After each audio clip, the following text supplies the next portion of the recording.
There's a few things that you can examine in Salesforce.com or your CRM to really track if your leads are being exhausted. Number one, number of leads that are still in open status. You've imported X amount of leads for your team, and all of a sudden they're coming to you and saying, I'm ready for new leads.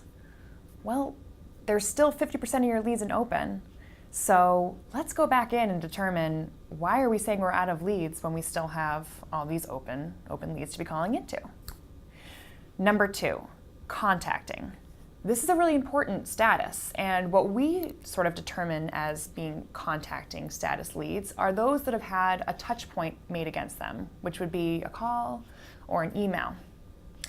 Now, if you don't have a follow-up task scheduled with those leads in contacting status, assume that that is never going to happen, that that lead is going to slip through the cracks.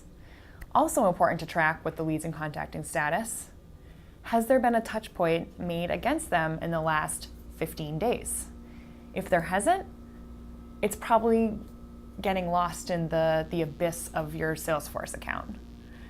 Number three, leads that are in qualifying status. And quite frankly, these are probably your highest priority leads because you have had a conversation with these leads and they haven't ruled you out.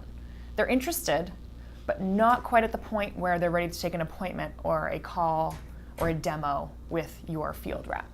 So it's really important that these leads, similar to contacting but a little bit more aggressively, have the follow-up task scheduled and have those touch points, calls, emails, so that they're top of mind and it's pushing it that much closer to the point where it's going to be an appointment.